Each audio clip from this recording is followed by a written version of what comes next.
Good evening, good day, ladies and gents, wherever you might be around the world, and welcome to a conversation with Colin Liddell. Colin is the editor-in-chief of the Affirmative Right website, which is an excellent website that you can find a link to in the description of this video. I do suggest you go and check it out. And as I usually do on these streams, I'm going to start us off with a bit of a tune.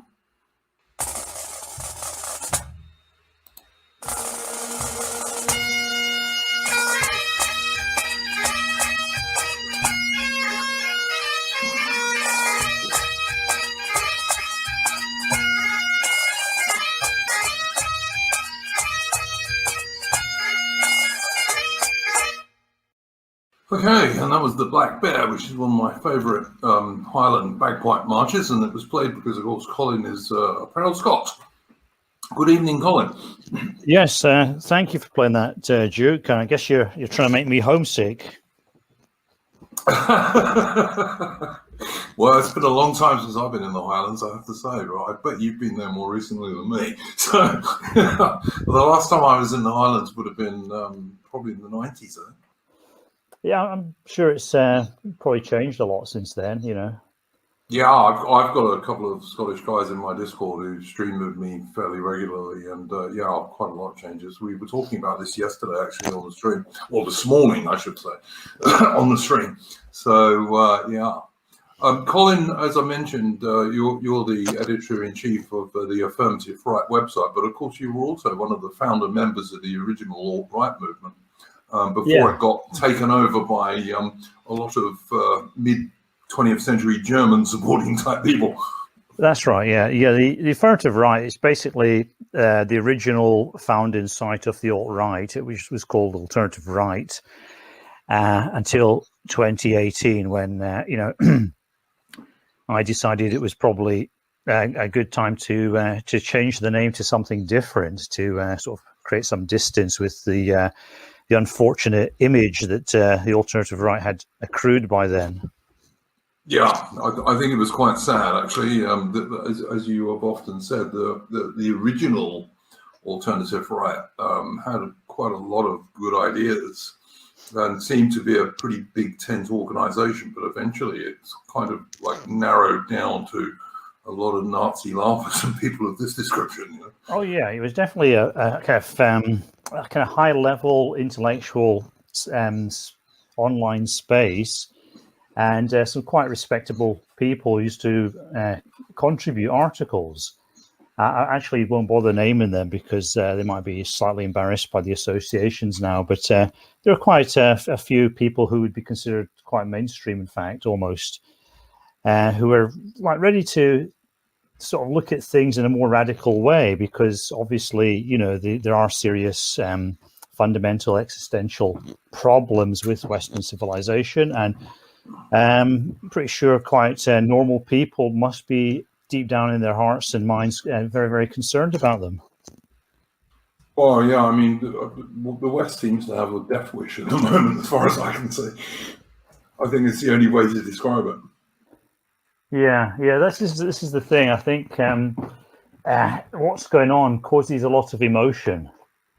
And when you have a lot of emotion, then people start to think in a very emotional way, in a very kind of subjective way, I have to say.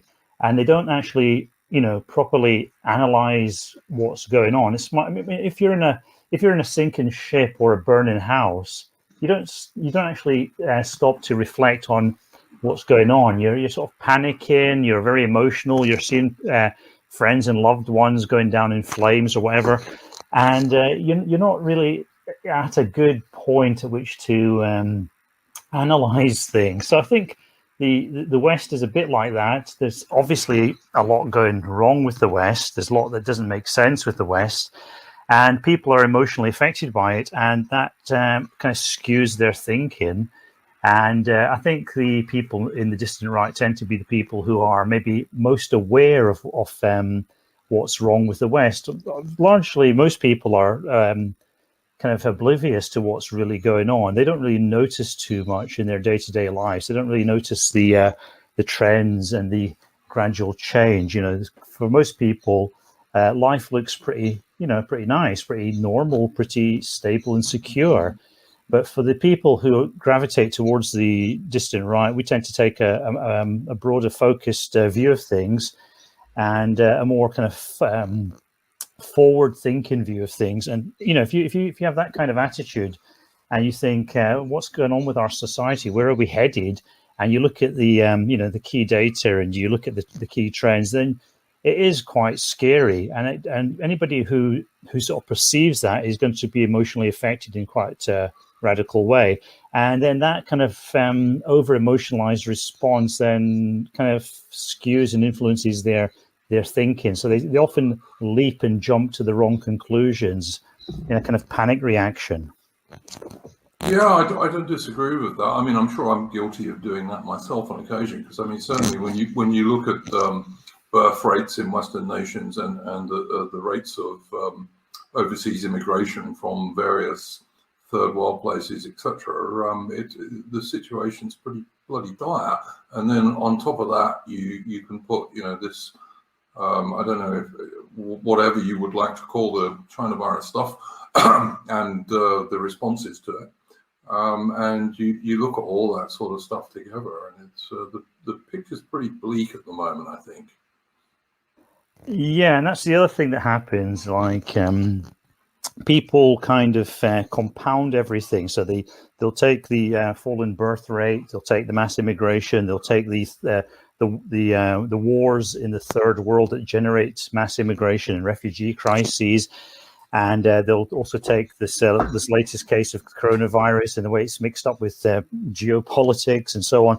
And everything gets kind of compounded into a great big intangible ball that just sort of serves to heighten the kind of hysterical element and the paranoid element that people feel. There is a lot going on. It's very, very hard to process it and to sift it out.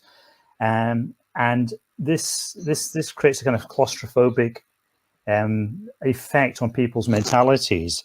And so that heightens their tendency to respond to these things very, very emotionally, I think. Yeah, I'm sure you're right. I mean, I try not to do that. And I certainly try not to get carried away into the people who think the third position and what have you is the only thing we can do. Apart from anything else, I think the third position is never going to get anywhere in the West. But I did have a few kind of topic heads that I thought we could talk about, and I thought the first one maybe would be, because of the date, the 9/11 thing. And I don't. I mean, obviously, I think there are big anomalies in the official story of 9/11, but we can't really go into this on an hour stream. But I was just interested in your views on what resulted from 9/11 for Western nations. And as far as I can work out, almost none of it was positive. But I mean, what do you think about that, Colin? Yeah. I mean, the main thing that resulted from it was this invasion of parts of the Middle East. And it's hard to really parse out what was going on there, but it seems that several years before 9/11 happened, there had been the rise of the Neocon movement, and the Neocon movement had a very distinct ideology and a very set agenda of what they wanted to do. And a lot of people just kind of dismiss the neocons. They don't actually look at them in an honest and intelligent way. They were a kind of legitimate ideological movement that believed in certain things. And some of the things they believed in, actually, they tried to implement. And this is why, we should take them more seriously. And the neocons, they genuinely believed that they could change the world in certain ways. They believed that first of all, the underlying neocon ideology is this belief that humans are not really so different inherently, and this is a very old idea that runs right through Western civilization and goes back, I'm ashamed to say, to the Scottish Enlightenment. So the neocons did actually have a view of the world and a kind of an agenda that they wanted to implement. But they weren't able to convince anybody to actually do it. They actually thought, we've won the Cold War. We are now part of this hegemonic empire that basically dominates the world. This is the chance we've been waiting for to achieve, in Fukuyama's phrase, the end of history. We can actually make every country into a Western liberal democracy which shares our values, blah, blah, blah. And there was a lot of belief amongst neocons in doing that, but there was no political take-up. Nobody wanted to actually say, oh, that's actually a great idea. Why don't we go and implement it and force countries that are under Middle Eastern dictators or that are under communist regimes like China, why don't we actually force these countries to become fully Western? Politically, nobody was interested in doing that. So when 9/11 happened, they then saw that as an opportunity to surreptitiously implement their agenda. And they thought, okay, we can use this. We can invade Afghanistan. We can invade Iraq. We can hopefully invade Iran and a few other countries. And we can actually get this neocon agenda implemented in a more underhanded way. And so there was a lot of genuine belief in that, but also they managed to appeal to the kind of the more mainstream element of the deep state, the more kind of geopolitically focused element. And they said, like, if we take over Afghanistan, there's certain geopolitical benefits that accrue from that. So I get the feeling that 9/11 provided the neocons with a kind of open door, rather in the same way that World War I provided the Bolsheviks with an open door in Russia. Yeah, I do think it was obviously used by those guys. I mean, I remember Christopher Hitchens, who was a big-time neocon, going on about, oh, yeah, we ought to invade Iraq and we ought to invade Afghanistan and all the rest of it. And even today, you get people who turn around and say, oh, no, Christopher Hitchens was great, And I will admit, back in the day, I quite liked him. I mean, he was a very intelligent bloke. He spoke very well, but I mean, I can't say that his political ideas were good. Any of them, really, including the atheism. I don't think that was good for most people, to be honest with you. Yeah, Hitchens. Yeah, I mean, I think there was also at the time the world did seem to be becoming more standardized. People did seem to be moving towards a general consensus of what society, morality, and life should be about. And there was a lot of modernization going on. There was a lot of globalization going on. Culture was changing in ways that seemed to converge at a point where we'd have all this racial equality and gender equality, and people would be living their lives according to their individualist mindset and so on. And there'd be also a lot more consumerism. And, Russia, obviously post-communist Russia was headed in that direction. China seemed to be headed in that direction. The West was clearly headed in that direction. So there seemed to be a lot of historical convergences going on in the period preceding 9/11. Given the situation at the time, what the neocons were trying to achieve was not some sort of completely insane idea, although it later proved out to have a lot more problems than probably anybody anticipated at the time. Yeah, for sure. I mean, what do you make of the American evacuation of Afghanistan? I think they were taken by surprise, obviously. How quickly the Afghan, in inverted commas, national army surrendered, you mean? Yeah. They thought they obviously thought the Afghan army would hold up for a couple of years, rather in the same way that the South Vietnamese army held up for 2 or 3 years after the Americans pulled out of South Vietnam, and they simply evaporated into thin air. And it seems like the Taliban managed to threaten and bribe their way into power in a couple of days, and it was a really remarkable thing, and reflects badly on America's military establishment, I have to say. And their intelligence organizations as well. Well, that's the problem. America has never really, even though America is the world's leading empire, it's never really been a very imperial nation. It doesn't have the right kind of people. It doesn't have the right kind of attitude. It doesn't have the right kind of fighting spirit. Given all the money it spends on weapons, and given all the national pride it sort of demonstrates at times, it's a very, very poor and weak military empire.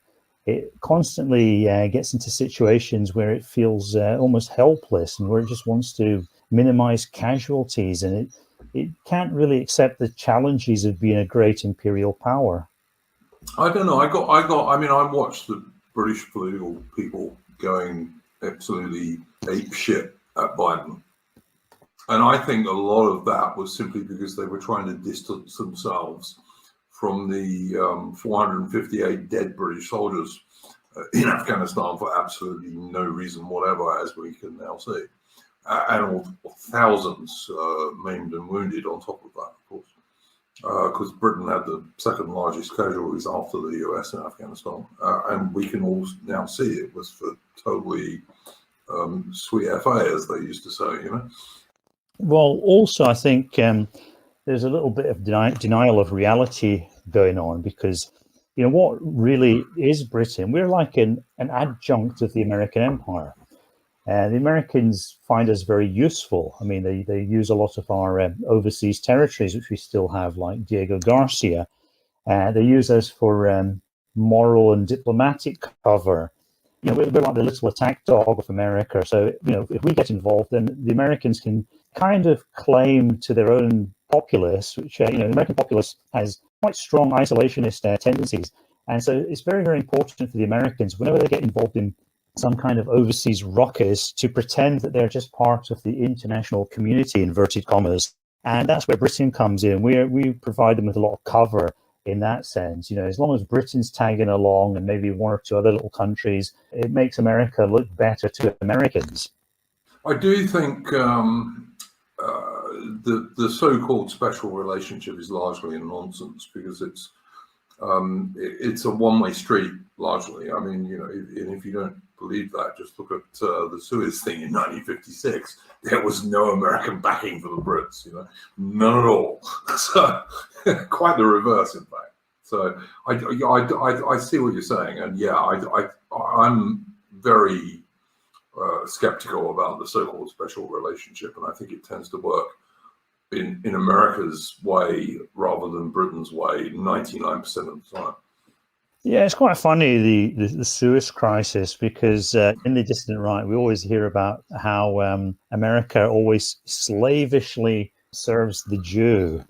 Yeah, and then in yes, the Suez crisis, what are they doing? They're trying to help the Arabs more than anybody. Britain and France were involved in Suez, but also the Israelis were on our side. Yes. And it was the Americans who told Britain and France and Israel to get back in their box, and we promptly did. Yeah, I mean, I think Winston Churchill came out with the best quote about that. He said about the Suez crisis that I wouldn't have dared, but had I dared, I wouldn't have dared stop. And I think that was the best thing. I mean, had Eden turned around and said to the Americans, well, tough, we're still going to do this, the Americans in the end would have had to have backed the Brits, because they couldn't afford not to at that stage with the Russians, etc. Yeah. The tail could possibly have wagged the dog at that stage, but, you know, that's a very complex historical question that would have to be looked at in some detail. But I think just economically, the Americans could threaten us with quite a lot of damage. So our economy was rather frail at that point. Yeah, it was, but I think had Eden been a bit more like Margaret Thatcher and just gone to the American president and said, look, we're your number one ally who you really can't afford to lose, which is actually true, they would have had to have come down on the Brit side. But I think Anthony Eden had a lot of faults. Mm-hmm. I mean, Eden almost alone was responsible for driving Mussolini into Hitler's arms in the 1930s, because he decided it was a big deal that Italy was invading Abyssinia, which is now Ethiopia. And that was not a vital interest to Britain at all. You know, the British and Italian colonists in that part of the world got on great. It was like, we didn't care, but Anthony Eden did for some strange reason. Yeah, this is where we come to the story of why the British Empire had such a precipitous downfall. And a lot of it really boils down to a lot of people making quite bad decisions. It often seemed like legitimate and sensible decisions, maybe, or moral decisions, maybe, but which ultimately turned out to really be quite destructive to Britain's nexus of power. Yeah, totally agree. I mean, Mussolini did not like Adolf Hitler. When Germany sent troops into Austria for the Anschluss, Italy sent troops into the Alps. And it was really just Anthony Eden, who I think was Foreign Secretary at the time, who pushed Britain into opposing the Italian invasion of Ethiopia. Why the British cared about that at all is completely beyond me, to be honest with you. Yeah, actually, it works against British interests, because if there are, I mean, Britain at that time, a lot of its power was basically based on it being a major colonial empire, and having free African states, it served as an example to the African people that, yes, they could actually run their own affairs, or they could have their own rulers. And also, if the Italians had their own colonial empire, they would then support the ideas that underpinned colonialism, which is also the reason it made sense to maybe give Germany back some of its colonies after World War I, because if all the main European powers are complicit in colonialism, then that creates a much stronger block of interest. And this is a problem that we faced after World War II. The two dominant powers in the world neither of them were actual direct colonial empires, although you could actually probably say, what about Panama? The Americans had a colony in Panama, didn't they? So you can always split hairs, in the distant right. But generally speaking, America was not an out-and-out colonial country. There was the Philippines, obviously, and Cuba for quite a while, and obviously Puerto Rico and stuff like that. But yeah, not largely. Yeah, even with the Philippines, they were working towards Philippine so-called independence, and what the Americans were probably more interested in was a form of what's often called neocolonialism, where countries are technically independent, but you use economic influence and diplomatic influence to push them along your direction. Yeah, sure, for sure. Did you see the Biden speech on the China virus vaccines? And also the George W. Bush speech the other day. Have you seen either of those? I don't think so. No, I haven't seen Biden. I might possibly have seen clips of Biden going on about something, but where he said we'd lost patience with people who won't be vaccinated and this kind of stuff. Oh yeah, I heard about that through social media. A lot of people were very triggered by the fact that America seems to be moving in the direction of kind of forcing people to have vaccines. Yeah, so I'm aware of this recent controversy. And the Bush speech was basically it was kind of backing up that, but it was also strongly suggesting that the people who were in Washington, when was it, on January 6th or whenever it was, when the cops actually let these guys into the building and then they claimed they invaded it. Bush was trying to turn around and say that those guys are the real terrorists. The people who don't get vaccinated are the real terrorists. Basically just totally in line with Biden. There's supposedly one Democrat and one Republican just totally in line. So if you haven't seen both speeches, it's a bit difficult for you to comment, but I'm sure you can generalize on what you think is going on there. Lady of Shalott in the chat is saying the Bush speech was disgusting. The real terrorists are the US patriots now, apparently. So I don't know. What do you think about that stuff, Colin? Yeah, well, the Bush family obviously hate Donald Trump and the America First movement, which is ascendant at the moment in the Republican Party. So there's a lot of kind of infighting on the so-called conservative right there. Biden saying this, this I'm not sure of the exact content, but Biden sort of pushing in the direction of forcing people to have vaccinations. A lot of politicians on the centre-left come out with that message. That seems to be quite a general thing.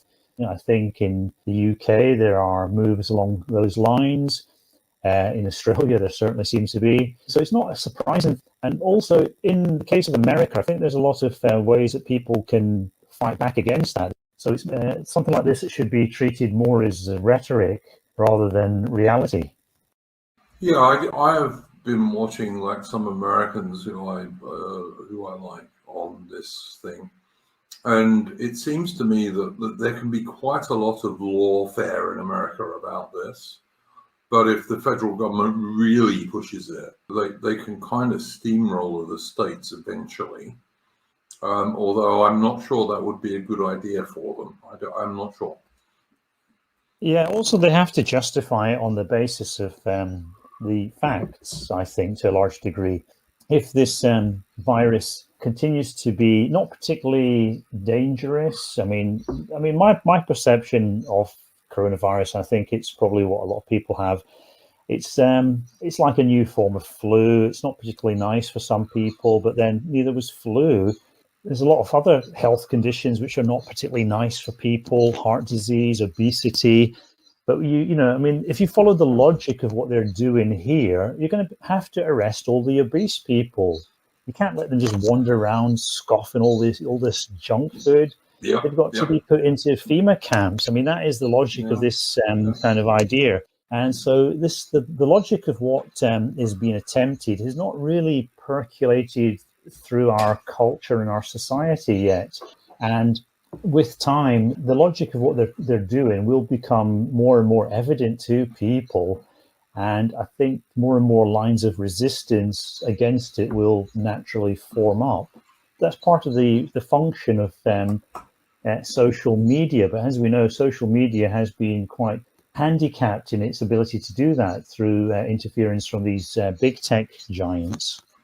I totally agree. Look, I'm in Victoria in Australia, which is, I think, probably the most draconian lockdown laws in the world at the moment. I'm sure Lady of Shalott in the chat would agree with me because she's also in Victoria, sadly for her. I have got a curfew from 9 o'clock at night until 5 o'clock in the morning, because obviously coronavirus comes out at night. I'm supposed to wear a mask every time I go outside my house. I don't, but I'm supposed to.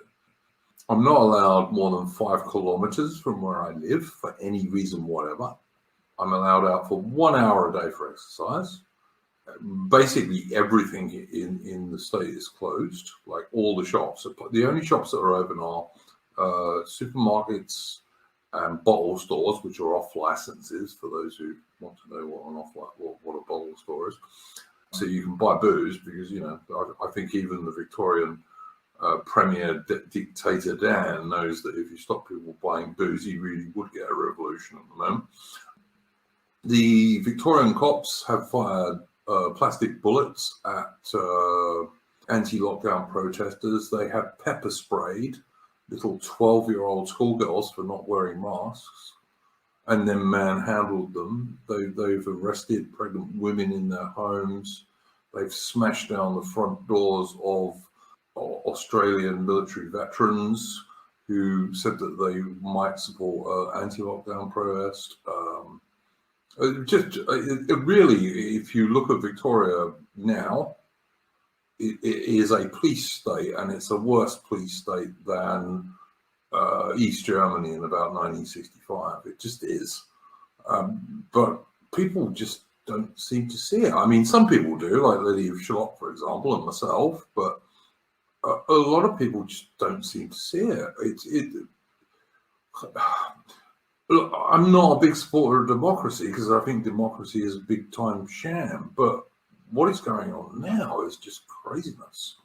And I strongly suspect that as the Northern Hemisphere moves into the autumn and winter, most of this stuff that's been trialled in Victoria and New South Wales and Australia, in New South Wales, by the way, they've even got the Australian Army on the streets enforcing lockdowns. I think most of this is coming to the Northern Hemisphere this winter. But you take a possibly less black-pilled view of this than I do, but I'm not sure. What do you think? I'd really like to know what you think, because there's something funny going on in Australia. I'm not really sure why it's like that. I don't know why the people are putting up with it. People's image of the Australians has always been a kind of individualistic, freedom-loving people, and who are always ready to stand up for themselves. And in this case, they seem to be putting up with this. And okay, you know, the police are kind of enforcing it, but that should be sparking up a reaction against this heavy-handed enforcement. And I've seen nothing else comparable to that anywhere else in the world. I mean, there's a lot of places where you might expect to see that. Everybody would have thought before the COVID outbreak that probably Sweden would have been like that, but Sweden went in completely the opposite direction. They actually had a lot less restrictions in most places. So there's something quite queer going on in Australia, it seems, and it's kind of baffling to outsiders. And I think the people in Australia have to really kind of do a lot more work and analysis of what might possibly be driving this particular weird form of hysteria. Well, look, what I'd say to that, Colin, your Australian mate who you have on Affirmative Right, I'm sorry, I can't. You're talking about Richard Wollstonecroft. Yeah, yes, indeed, yes. He has said, and I believe this, and I know Lady of Shalott believes this, that Australia, because bear in mind, we're just coming out of our winter down here, and obviously you know this because you're in Japan. We have all said, and I think Mr. Wollstonecraft has said the same thing, that Australia is being used as a test for what the Northern Hemisphere Western nations can get away with this winter. I mean, obviously time's going to tell on this, but I strongly suspect that is actually what's going to happen. Yeah, I don't know. It's I've heard this theory that it's just a test for wider application, and it's sort of nice to know that the evil global elites who supposedly rule take the trouble to kind of test out some of their policies beforehand, just to make sure there's not too many problems with them. And also, Australia is a very weird society in another way. It's a very isolated Western society. Most Western societies are closer to other Western societies. America is close to Canada. Canada's not that far away from Northern Europe, and so on. And so most Western societies tend to cluster together, whereas Australia and New Zealand are way off on their own, quite isolated from the rest of the Western world. And that kind of probably feeds into the psyche in very, very difficult to fathom ways as well. Yeah, I think you might be right about that. But I mean, I would just point out that in Victoria, where I live, which, as I say, has got the most draconian lockdowns anywhere in the world, there have been precisely, even according to very dodgy government figures, 3 China virus deaths in 2021. And I think something like 157 people have died on the roads. I mean, it's completely out of all proportion. But because the mainstream media is totally in line with this narrative, you never hear anything about the protests. When you do hear about the protests, they're being vile, and there's hardly any of them, which is both not true, because like many of the protesters are women, for example, for a start, and they always like downplay how many people were there. But because the mainstream media is this total wall of agreement, most normies don't even get it. And I still see people every time I go out my door and I take my little dog for a walk, people in the car on their own wearing a mask. It's just insane. It's totally insane. But yeah, I mean, obviously time's going to tell what's going to happen there, but I strongly suspect that a lot of the stuff that's being used in Australia now, it is going to come to the Northern Hemisphere in the winter. I mean, as I say, time will tell, I guess. Yeah, but the problem is, like, none of this makes sense already. There's something weird going on in Australia. So they're testing out something which shouldn't even work. They're testing out this very heavy-handed approach to harm avoidance that should be really causing quite a backlash. And whether they're testing it out to implement it in the Northern Hemisphere later, is beside the point. This whole thing shouldn't be working in Australia. It should be working in New Zealand, and I'm pretty sure it's not going to work in America or anywhere else they try it out, unless the coronavirus starts killing, droves and droves of people. Yeah, I would just say, Colin, that there is a big backlash in Australia, but it's never reported in the mainstream media. It's just never reported. Like, they'll say there were a few dozen people when there were thousands. They'll say there were 1,000 people when there were 25,000. There is a big backlash in Australia, but the problem is, if the mainstream media don't report it, it's like one hand clapping in a forest, you know what I mean? Yeah. So this is just going to cause people a lot of emotional distress, and then they're going to latch on to all sorts of very kind of subjective and often irrational views of what's going on, and this is not good enough. This is not going to solve any problems. So, there's got to be another way to tackle this challenge, to deal with this threat. The media should be obviously doing its bloody job, and it's not. And people should be making more noise on social media, and maybe they are, and maybe they're getting shut down, but still they're not doing enough. And people should be really just adopting all sorts of forms of passive disobedience. Ultimately, how many people can they actually jail for not wearing a mask? It's not that hard if enough people feel strongly about it. If enough people get angry about it and just start doing all sorts of passive disobedience all over the place, then the system won't be able to cope with that, and they'll have to just admit defeat, and the media will have to actually start reporting both sides of the debate.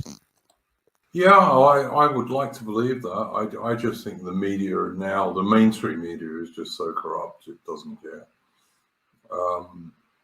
But yeah. All right, let's kind of change direction a little bit, Colin, if you don't mind. What's your opinion of the NRX movement, the neo-reactionary movement? I guess the figurehead for it would be Mencius Smallbug, i.e. Curtis Yarvin. What's your thoughts on that stuff? And the fact that he was recently on a show with Tucker Carlson. The NRX movement has always been an integral part of the dissident right, and several years ago it was kind of more or less part of the what was known as the alternative right, and whereas the alternative right focused on various themes like human biodiversity and gender and race and things like that. NRX was much more interested in reviving certain past forms of government. I mean, a lot of NRXers believed in, were outright believers in monarchy, and absolute monarchy, not just constitutional monarchy and things like that. So NRX has always seemed a little bit kind of Dungeons and Dragons to me. LARPy kids who got bullied at school and who escaped into a kind of fantasy world of Dungeons and Dragons and knights and princes and so on. But, there was nothing particularly wrong with them, because lots of NRX people were quite intelligent, and they have some quite interesting input and theories from time to time. But overall, I always felt they were a little bit on the LARPy side. What about Curtis Yarvin, aka Mencius Smallbug, recently being on the Tucker Carlson show? Yeah, that is interesting, because you would think that people like him would be on a kind of list somewhere, like do not touch, do not invite on your mainstream shows, and then there he pops up on one of the big mainstream shows. Yeah, so it's interesting. It might just be Tucker is a genuine fan of his. That's quite possible. I mean, because Tucker definitely has some kind of interesting backstory. I think he has a kind of interesting. If you dig deep into Tucker, he's a little bit more red-pilled than people might expect. Do you think he has? I know some people want him to have. Do you think Tucker has political ambitions, perhaps? Probably not. he doesn't seem to be the type to really, go into politics.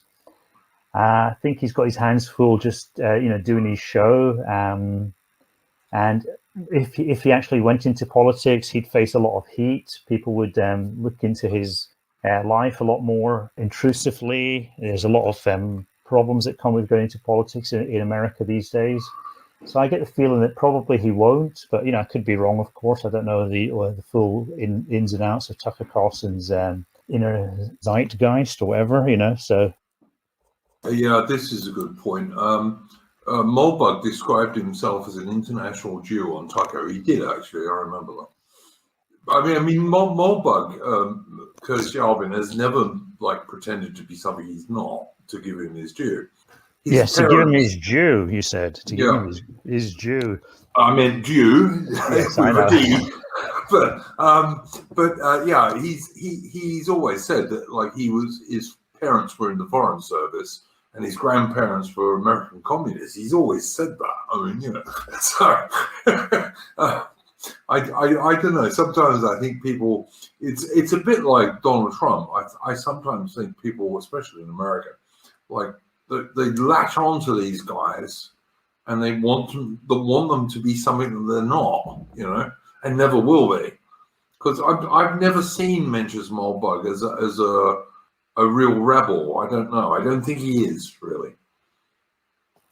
Well, he's not trying to necessarily be a rebel, but I think he sort of focuses on how the power structure operates. His focus is more upon how power works, and he tends to take I guess you said, a decentralized position there. He sees power work in certain decentralized ways, that certain elites find synergies with each other, and this creates certain tendencies in society which work against freedom or so on. So I guess he's more like a kind of critic of the existing system rather than a leader proposing a solution.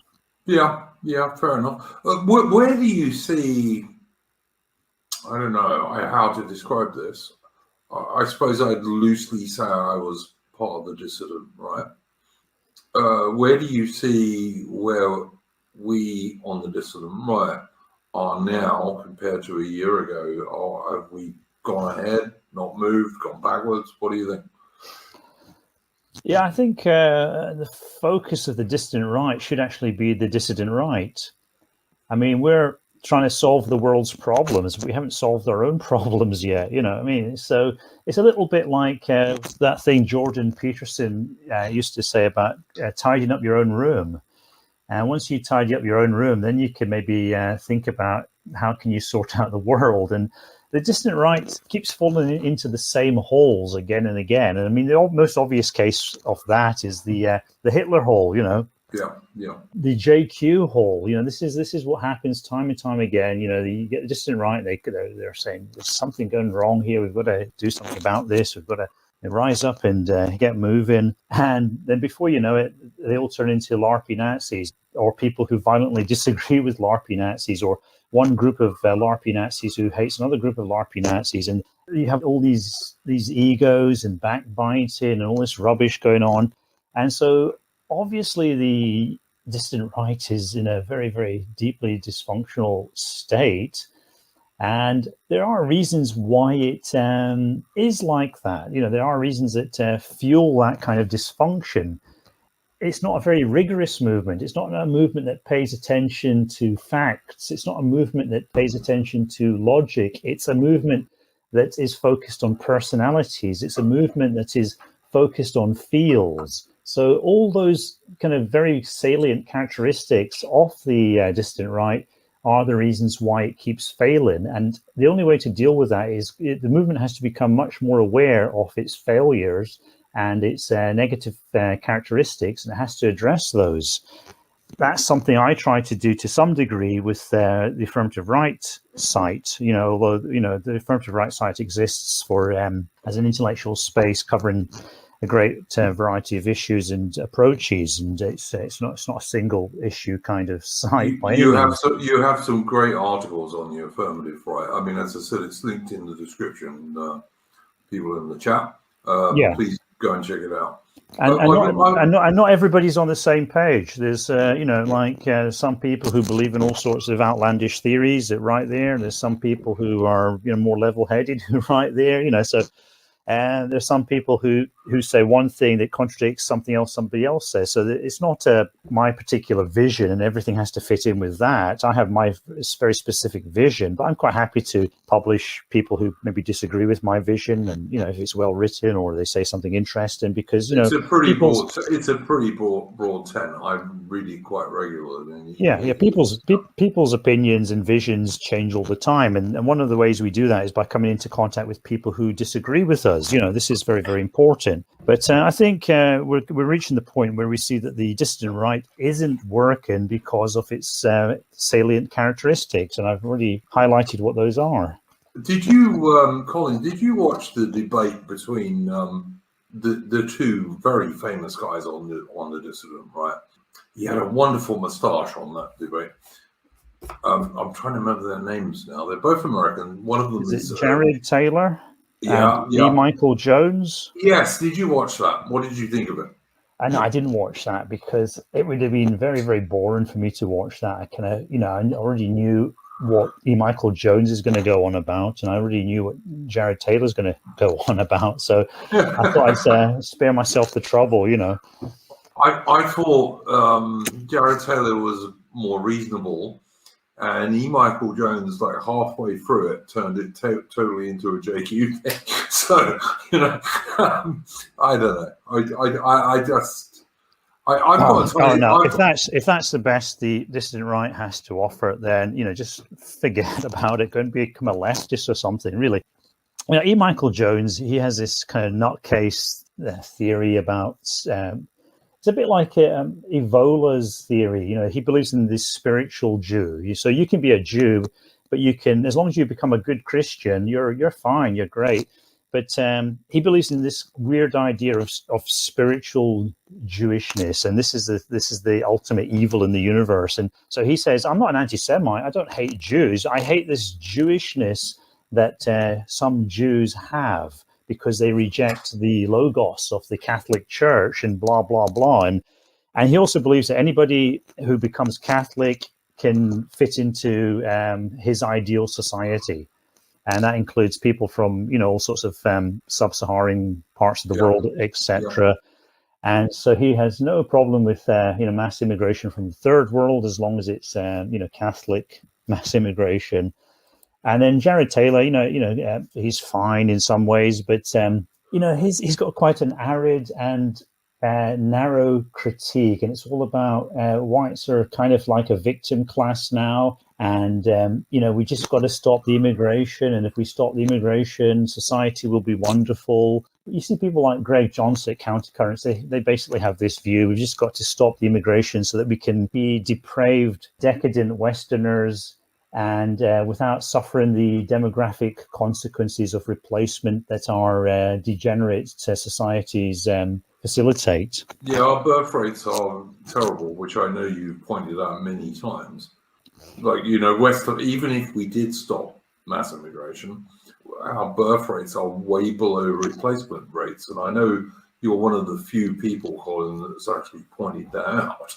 So, it's sort of simple, but it does need pointing out, because you can get a nationalist party in tomorrow. Okay, we're going to shut down immigration. We're going to maybe even repatriate a few people who we don't think really are suitable to live in our society. But if you have a 1.5 fertility rate per woman, you have 25% depopulation per generation. That's going to crash the economy. That's going to suck in a lot of people one way or the other. Eventually, it's going to collapse. It's not a feasible thing. It's like anti-immigration is one wheel of the bicycle. Pronatalism is the other wheel. Unless you can achieve both of those goals, you don't have a viable state. And that is so blatantly obvious. And the reason people don't have kids is because basically people don't want to have kids. This is something that needs to be pointed out. Western women, they say, yeah, I want to be a mother someday. Yeah, I love children, like that, But when it comes down to it, they're quite happy not to have kids, or to have one kid, or to have not enough kids. And the end result is that all this freedom and free choice and individualism that we've been given, and which we've actually, wanted, most people are actually squandered. Yeah. Most people want it. They want this. They want that individual choice.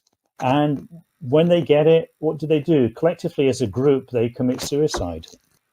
And of course, suicide rates have been going through the roof with lockdowns and stuff. But of course, nobody talks about that. Yeah, hang on a few more days, Duke. I hope so. I keep trying. Yeah. All right, Colin, we've been going for about an hour, which I think is normally about your what you want to do for a stream. Is that correct? Yeah, I just probably need to answer Stephen James's question. He asks, am I an Apollonian? Yes. Apollonianism is something associated with Mark Brahmin, who's one of Richard Spencer's chums. And I'd say probably not. No, I don't think I'd consider myself to be an Apollonian. I assume the opposite of that is a Dionysian. And I like to think I'm a well-rounded person. Thank you very much for coming on, Colin. As always, I'm going to play us out with a tune. And because you're a Scotsman, it's going to be a Scottish tune. So. All right, thanks for that. I'm going to do that.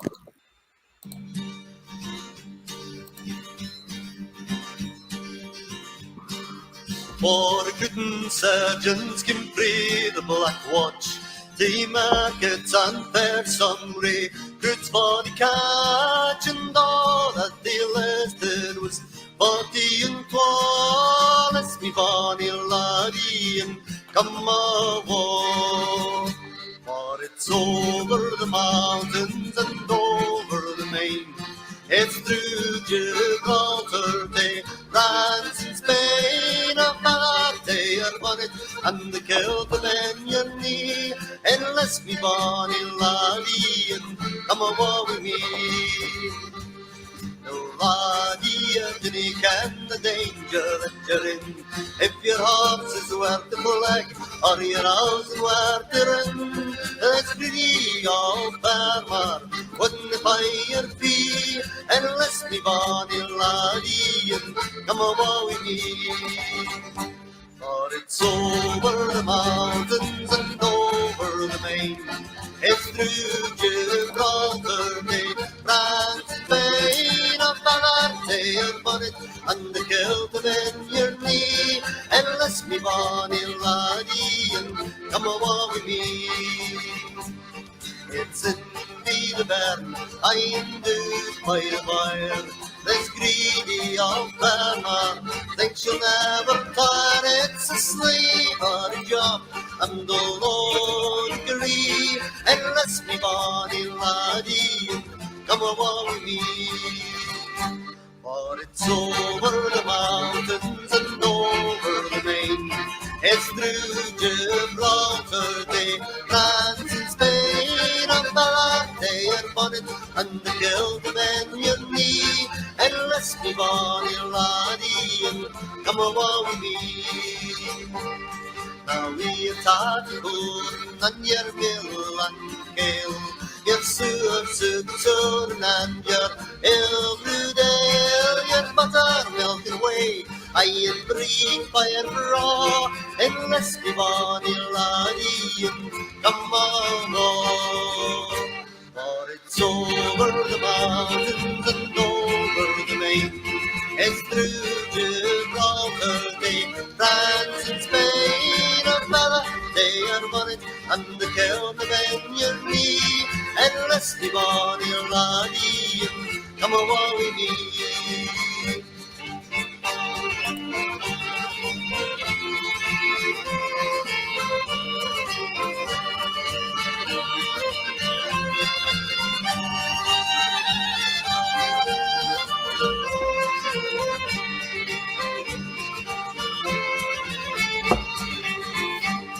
Now if you got the bed and the sweetheart on the farm, you'll easily get rid of that ill-spun yarn, the rattle of the drum, I am not letting it all, unless me bonny laddie and come on home. For it's over the mountains and over the main. It's through Gibraltar, France and Spain, a feather, your bonnet, and the kilt in your knee. And let's me bonny laddie, and come along with me. For it's over the mountains and over the main. It's through Gibraltar, France and Spain, a feather, your bonnet, and the kilt in your knee. And rest me body and laddie, and come along with me.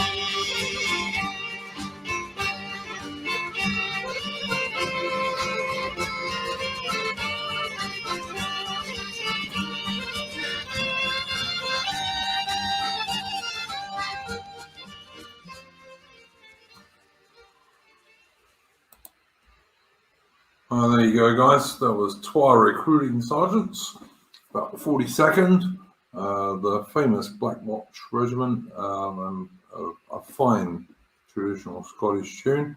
Thank you very much for Colin Liddell for joining us this evening.